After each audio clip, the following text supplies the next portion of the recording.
his film.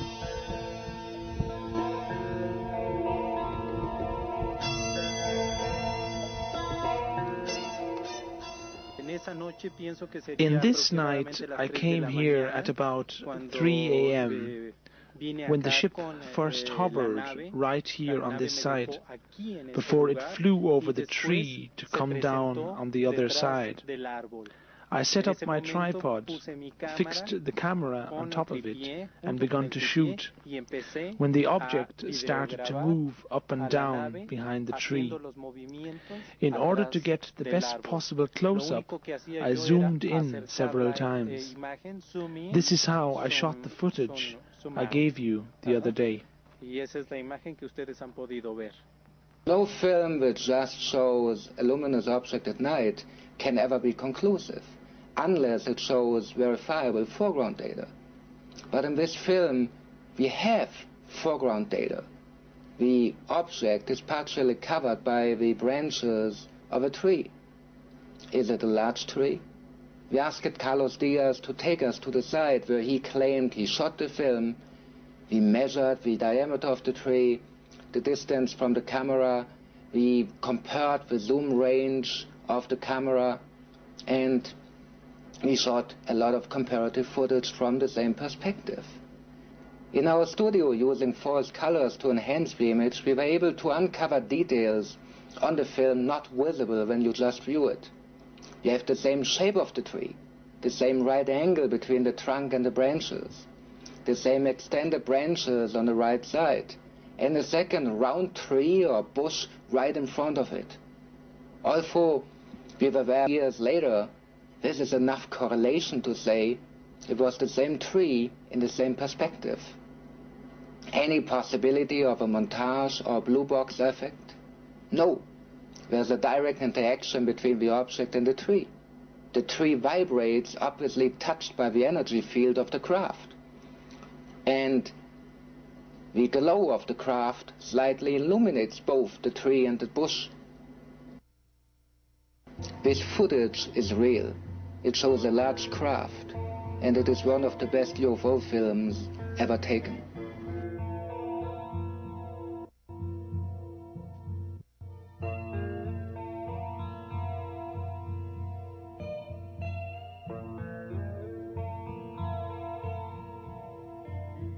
Caso para toda la investigación.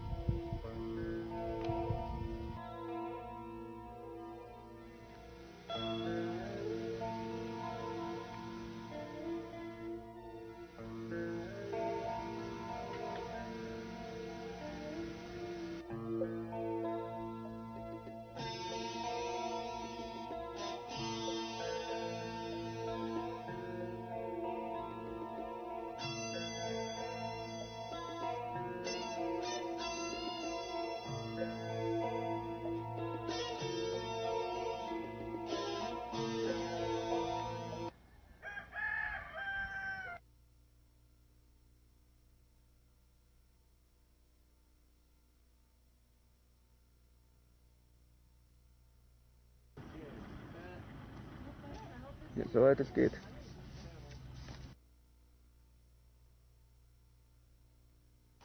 Stop!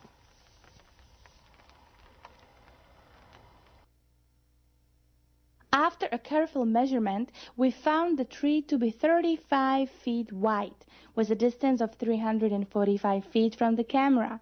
Therefore, the craft was at least 60 feet in diameter.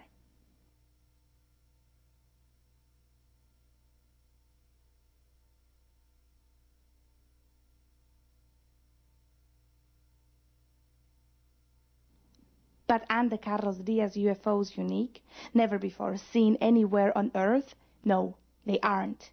In 1965, Deputy Sheriff Arthur Strauch of St. George, Minnesota, photographed this disc-shaped orange-colored craft in the midst of a wave of sightings.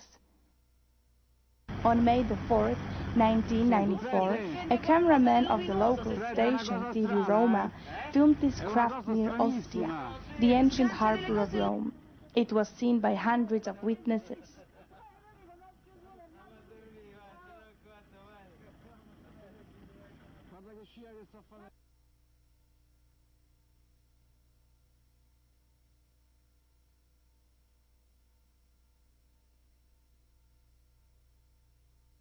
In the enlargement, the same details are visible as on the Dias films. Furthermore, little balls of light are obviously dropped from the main craft, the same type of luminous spheres as they are regularly seen over Tepoztlán.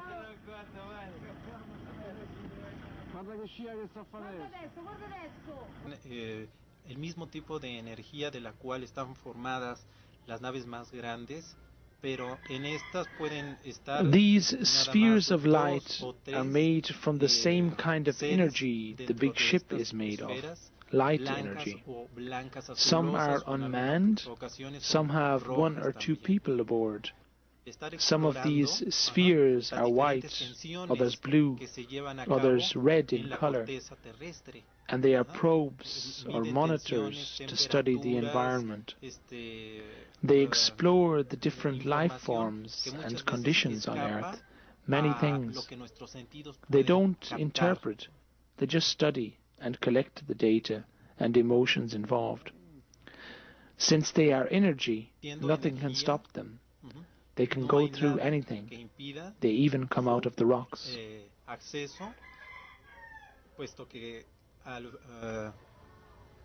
Ahora sí, siendo energía, no hay nada que los pueda detener. Another film was taken on August 23, 1994, by Darrell Spence in Mansfield, England. Again, it shows an orange-reddish disc which suddenly lights up, just as in one of the Dias films.